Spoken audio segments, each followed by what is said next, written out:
కృష్ణుడు మా యాదవ మా బీసీ బిడ్డే కదా, వరుసకు మాకు బావవుతాడు. అంటే వరుసకు మాకు బావవుతాడు కాదని చెప్పానండి, వరుసకు మాకు బావవుతాడు కాదని చెప్పానండి. రాముడు రావణ మధ్యలో జరిగిన యుద్ధము 1000 మంది చచ్చిపోయినరు కదా, 18 రోజులు జరిగింది. కానీ మా ఆది జాంబవుడును కృష్ణుడి మధ్యలో ఒక గృహంలో జరిగిన యుద్ధం 28 రోజులు జరిగింది. ఏ యుద్ధం ఎక్క పెద్దది? ఇద్దరి మధ్యలో జరిగింది. ఎవరు ఓడలే, ఎవరు గెలవలే. మా ఓడు ఎంత గట్టి ఓడో చూడండి.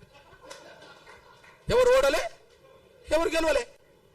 లాస్ట్కు మా ఓడు అనుకుంటాడు జాంబవుడు, అరే నీ అమ్మ, ఈ దేశంలో ఈ ప్రపంచంలో నన్ను ఓడించిన వాళ్ళు ఎవరై ఉంటారంటే, ఓహో రాముడి కాలంలో నేను అడిగాను, రాముడితో యుద్ధం చేస్తాను అన్నప్పుడు, ఇంత మనం చేసుకున్నాం కదా రాముడి యుద్ధం, నీకు ఈ జన్మలో వద్దు కానీ నీకు వచ్చే జన్మలో కృష్ణుడు ఏర్పడితే అప్పుడు నీకు ఏదో రకంగా యుద్ధం చేద్దాంలే అని అంటే, ఇంతకాలం నాతో యుద్ధం చేస్తున్నాడు అంటే ఆయన రాముడే అని చెప్పి, నువ్వు దేవుడి అవతార పురుషుడు కాబట్టి నాతో ఇంత యుద్ధం చేసావు అని చెప్పి మళ్ళీ కాంప్రమైజ్ అయ్యి మళ్ళీ రాముడు ఆ కృష్ణుడికే కదా మా జాంబవతిని మా అక్కనిచ్చింది. ఈయన ఒక మణిహారం కోసం వెతుకులాట చేస్తూ, ఒక మణిహారం ఉన్నది, ఆ మణిహారం ఒక అతను మెడకేసుకొని వస్తుంటే సింహం తింటది. జాంబవంతుడు ఆ సింహాన్ని తీసి చంపి ఇది తీసుకొచ్చుకుంటాడు, బిడ్డకు దగ్గర ఆడుకుంటుంటది ఆ వస్తువు. ఈయన వెతుకుతూ వస్తుంటాడు, వెతుకుతూ జాంబవంతుడు కనిపిస్తాడు. జాంబవంతుడు కృష్ణుడి మధ్యలో యుద్ధం జరుగుతుంది, 28 రోజులు జరుగుతుంది, గుహలో జరుగుతుంది. యుద్ధంలో ఎవరు ఓడింది లేదు, గెలవలేదు. కాకపోతే మా జాంబవుడు అనుకుంటాడు, ఈ ప్రపంచంలోనే నాతో యుద్ధం చేసే వాళ్ళు ఎవరు లేరు, ఎవరైనా చేస్తుంటే దేవుడి రూపమే నా దగ్గరకు వస్తారు కాబట్టి, నేను గత జన్మలో నేను రాముడిని అడిగాను, కృష్ణుడికి వస్తాను కాబట్టి కృష్ణుడు ఏంటంటే నేనే అని చెప్పి ఆయన చెప్పుకుంటాడు. అప్పుడు బహుమానంగా ఏమిస్తాడు మా జాంబవంతుడు? ఎవరినిస్తాడు? ఎవరినిచ్చి పెళ్లి చేస్తాడు? మా జాంబవంతుడిచ్చి పెళ్లి చేస్తాడు. ఇవన్నీ రామాయణం మహాభారతంలో ఉన్నది కదా. మరి జాంబవంతుడు మా బిడ్డ మా అక్కనిచ్చిందంటే ఎవరు మాకేమవుతాడో కృష్ణుడు చెప్పండి. మా జాంబవంతుడు మా పెద్ద ఆయన, మా పెద్ద నాన్న అనుకుందాం. మా జాంబవంతుడు బిడ్డ మాకు పెద్ద అక్కే కదా. మా పెద్ద అక్కను 8వ భార్యగా చేసుకున్నది మాకు కృష్ణుడే కదా. కృష్ణుడు మాకు బావ అవుతాడు కదా. మా బావ ఉన్న కాడ మేము ఎందుకు పూజారం కావా? నాకు అర్థమవుతలేదు.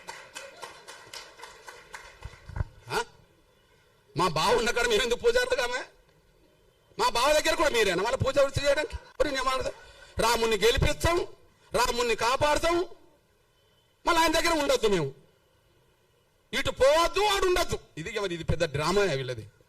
ఎడిపోవద్దు, వీడు మతం మార్చుకోవద్దు, మళ్ళీ వీడు ఉండద్దు, ఈ పూజారి కాడికి రావద్దు.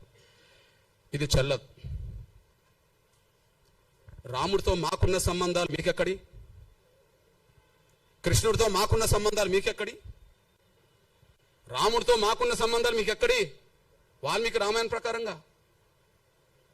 కృష్ణుడితో మాకుండబడే బంధుత్వం మీకెక్కడిది? మహాభారత పరంగా కదా.